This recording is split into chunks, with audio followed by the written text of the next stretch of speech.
México no es solo un país, es un latido ancestral que resuena desde Teotihuacán hasta los canales de Xochimilco, una constelación de lenguas antiguas, de códices perdidos y oraciones susurradas a la madrugada, donde la vida cotidiana puede, de pronto, abrir una grieta hacia lo imposible. En una casa modesta de la colonia del Carmen, en Coyoacán, una rutina dominical se convirtió en algo que heló la sangre y cambió para siempre la manera en que una familia miraba a su hija de 2 años. La pequeña empezó a pronunciar frases con cadencia ritual, en una lengua que nadie allí conocía, como si una memoria olvidada hubiese encontrado una puerta para regresar. La primera vez ocurrió entre platos de mole y tortillas recién hechas, cuando apuntó con sus dedos diminutos hacia un dibujo y encadenó sonidos con una lógica secreta. Hubo silencio y luego un murmullo incrédulo porque la niña no balbuceaba, parecía recordar. Antes de irnos a más detalles, quiero pedir-te. Antes de irmos a mais detalhes, quero te pedir para se inscrever no nosso canal e deixe sua curtida. Desta forma nos ajuda a ajudar mais projetos sociais. Não pedimos seu dinheiro, apenas sua inscrição. Días antes, señales pequeñas habían pasado desapercibidas. Al juntar 2 juguetes idénticos, la niña modificaba el final de la palabra que usaba para nombrarlos, y al sumar un tercero, volvía a cambiar la terminación, como si estuviera flexionando número y quizá caso gramatical. Algo impensable para su edad. Susurros al amanecer, pausas rítmicas como si contara con golpes de lluvia en la ventana, y una entonación que no pertenecía al español del hogar. Todo parecía indicar que no era repetición mecánica, sino una forma de competencia que emergía con una coherencia inquietante. La siguiente semana, el fenómeno se intensificó. Frente a láminas con figuras, la niña pronunciaba una forma para uno, otra para 2, otra para varios, siempre con la misma melodía verbal, como si alguien le hubiera enseñado una regla sencilla y perfecta, que ella aplicaba sin errores. En el parque de viveros, mirando hojas caídas, repitió la secuencia. Un paseante se detuvo, intrigado por el ritmo casi ceremonial, y la madre comprendió que aquello ya no podía explicarse con curiosidad infantil o mímica casual. La familia buscó primero a una fonoaudióloga para descartar dislalia, ecolalia o algún trastorno articulatorio. La evaluación recomendó registro sistemático, grabaciones diarias, contextos neutros, control de estímulos y diarios de observación para distinguir imitación de producción espontánea. Con las primeras transcripciones, acudieron a un lingüista especializado en lenguas mesoamericanas y variaciones rituales, quien, al escuchar la estabilidad morfológica y la prosodia, propuso comparar con bases de datos de paradigmas antiguos, con particular atención a marcas de número y posesión. El paso siguiente fue inesperado. Un teólogo, conocedor de tradiciones sincréticas y de la iconografía de La Llorona y Cihuacóatl, escuchó las grabaciones.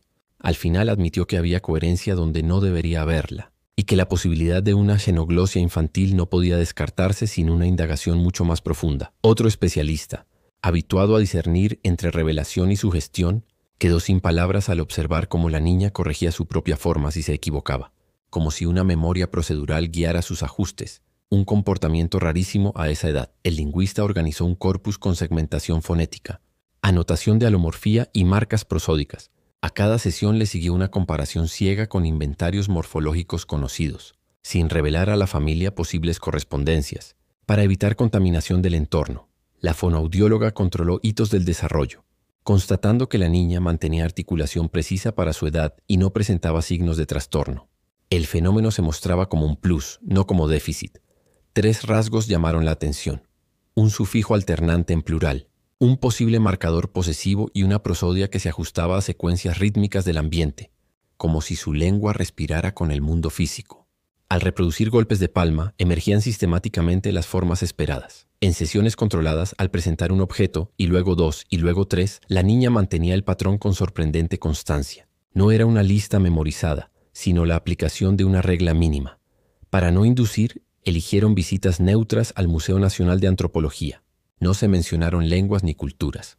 Se observó simplemente si la niña reaccionaba espontáneamente ante piezas o iconografía específica.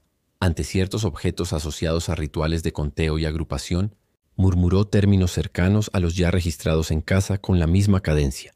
El silencio de sala se cargó de electricidad antigua.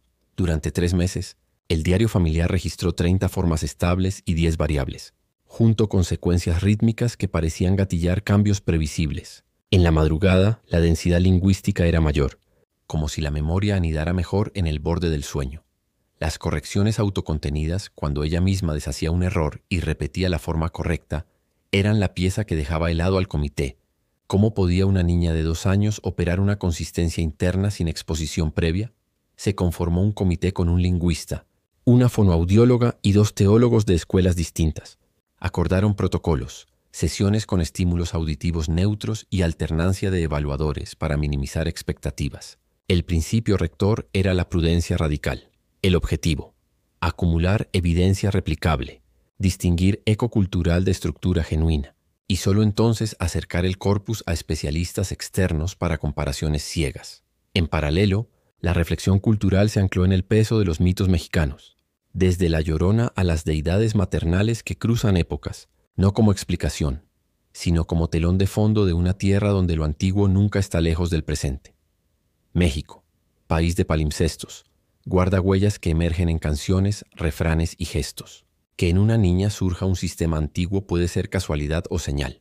El método decidirá. Una mañana lluviosa colocaron 3 figuras idénticas frente a ella. La niña pronunció el singular, luego una forma que parecía dual implícito, y por último el plural, marcando cada una con una claridad que atravesó el aire como un cuchillo. Nadie respiró hasta que terminó. Ese día, el caso dejó de ser una anécdota. Se convirtió en dato replicable, con estímulos controlados y transcripción detallada, listo para comparación con paradigmas reales. Hasta aquí, una invitación. Deja en los comentarios de qué ciudad y estado estás viendo este relato. Esa cartografía comunitaria ayuda a trazar patrones y a entender cómo los fenómenos emergen en diferentes contextos. Un mapa vivo que puede sostener futuras indagaciones. En conjunto, la escucha del público puede revelar otros casos, otras voces antiguas y quizá más tarde, confirmaciones cruzadas que hoy apenas intuimos. El comité listó hipótesis en orden de parsimonia: exposición inadvertida a materiales rituales, adquisición acelerada con sesgo prosódico, juego fonético. En el extremo, xenoglosia o memoria anómala. Cada una fue sometida a pruebas diseñadas para separar coincidencia de coherencia. Al retirar pistas contextuales, al variar ambientes, al cegar a evaluadores, la estructura se mantuvo. Si la regla está adentro, tiene que sobrevivir al cambio de escenario. Y así ocurrió. Durante una revisión ciega, un experto externo señaló que ciertas alternancias recordaban patrones descritos en contextos mesoamericanos de conteo. No se proclamó equivalencia, solo una resonancia técnica digna de seguir. Estas convergencias a cuentagotas no son pruebas definitivas, pero suman peso. La verdad, cuando llega, suele hacerlo por acumulación silenciosa. Los teólogos insistieron en un punto: su tarea no es dictar milagros, sino iluminar preguntas. Hay momentos en que los datos parecen rozar el misterio, y allí la humildad metodológica es la única brújula confiable. Quedaron espantados, sí, pero también comprometidos con la evidencia. El espanto puede convivir con el rigor cuando la infancia pone sobre la mesa algo que desafía la costumbre. La casa se volvió umbral. Entre cacerolas y cuadernos de transcripción, entre siestas y fonemas que parecían nacer de otra época. El padre decía que, a veces, escuchaba 2 infancias respirando a la vez, la de ahora y la de antes, superpuestas como transparencias. La madre, meticulosa, marcaba horas, humores, ruidos del entorno. Esas notas revelaron que la cadencia de la niña seguía ritmos ambientales, como si la lengua antigua necesitara del pulso del mundo para desembocar. El comité recomendó blindar a la niña del ruido mediático. No habría etiquetas, ni nombres de lenguas, ni relatos que pudieran inducir. Primero los datos, después quizá las palabras grandes. El bienestar de la niña estaba por encima de cualquier revelación. Ninguna verdad vale el sacrificio de una infancia. En el segundo mes se incorporaron juegos de clasificación, colores, tamaños, texturas. Al variar un rasgo surgían alternancias sutiles, como si la regla morfológica tuviera zonas de sombra aún por explorar. El lingüista comenzó a bosquejar un sistema mínimo: raíz plus sufijo de número, modulaciones prosódicas para énfasis o agrupación, y una posible marca para posesión cercana. Una visita silenciosa a un acervo con piezas de conteo produjo un momento que dejó sin palabras. La niña rozó con la mirada una serie de objetos y murmuró una cadena que coincidía con su patrón de 3. La sala, acostumbrada a turistas, respiró distinto. No hubo celebraciones, solo notas y más notas. El método exige paciencia, incluso cuando el corazón pide declararlo milagro. Podría ser un juego sonoro sofisticado, una coincidencia estadística, un repertorio limitado que engaña. Las preguntas son parte del esqueleto de esta historia. Sin ellas todo se derrumba. Cada sesión nueva era un intento de derribar la hipótesis extraordinaria. Si sobrevivía al ataque, merecía ser considerada con seriedad. Una tarde, al intentar inducir error, se le mostraron figuras que confundían número y agrupación. La niña vaciló, y entonces corrigió con una convicción que heló la sangre del teólogo más escéptico.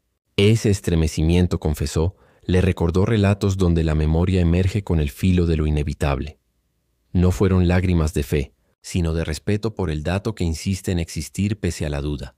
En las reuniones nocturnas, entre café y murmullos, se evocaba la larga tradición mexicana de dar forma a lo inexplicable. Los relatos de dolor y memoria, la figura de la madre que busca y pronuncia nombres perdidos, la voz que cruza el agua y llama. No para teñir el caso de mito, sino para reconocerse en una genealogía cultural que sabe escuchar lo que la realidad a veces susurra por los bordes con el corpus en mano.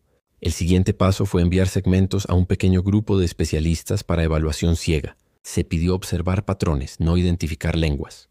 Lo que interesa primero es la estructura.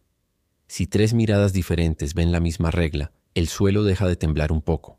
Y eso se empezó a sentir en los primeros retornos. Un hallazgo curioso. Al golpear 3 veces la mesa, la niña respondía con la forma plural. Al golpear 2, emergía la alternancia intermedia. No siempre, pero lo suficiente para pensar que la prosodia del mundo modulaba su gramática. Ese diálogo entre ritmo y sentido, tan propio de tradiciones antiguas, parecía repetirse en miniatura en su boca. El llamado a que la audiencia nombre ciudad y estado comenzó a dibujar un mapa de escucha. Puntos en Veracruz, Puebla, Oaxaca, Jalisco. Relatos que traían recuerdos, casos, voces de niños que alguna vez dijeron palabras que nadie supo de dónde venían. Esa geografía afectiva alimentó el ánimo del equipo. No estaban solos. Y quizá la niña tampoco. Hay silencios que pesan, el de la sala de museo y el de la madrugada. Ambos, a su modo, fueron cuna para la lengua de la niña. Donde el ruido baja, la memoria sube. La ciudad, con su tráfico y sus pregones, también aportaba. Ciertas cadencias urbanas parecían activar respuestas. Como si la gran metrópoli y la lengua antigua se reconocieran. El caso presentaba edad temprana, coherencia morfológica mínima, prosodia ligada al entorno, corrección autocontenida y estabilidad a lo largo de semanas. Era mucho para descartar, demasiado para afirmar. El comité decidió continuar en silencio, sin proclamas, con la paciencia de quien separa oro de arena. Antes de continuar hacia la fase final, un pedido sincero: suscríbete y deja tu me gusta. Este gesto sostiene investigaciones responsables y ayuda a proyectos sociales que cuentan con cada nueva voz. No pedimos tu dinero, solo tu suscripción. Más adelante, cuando tengamos comparaciones ciegas consolidadas, volveremos con resultados. Lo que estás por descubrir podría mover los límites de lo posible. Hay historias que no cierran porque aún respiran. Esta es una de ellas. Una niña de 2 años en la Ciudad de México que, al pronunciar formas que parecían venir de hace 1800 años, dejó espantados a teólogos y obligó a científicos del lenguaje a sentarse con humildad ante el misterio. Si otros casos emergen, si los mapas se iluminan con más puntos, quizá podamos juntos escribir un capítulo donde mito, fe y método convivan sin devorarse, permitiendo que la verdad, sea cual sea, se diga a sí misma con la voz limpia de una infancia.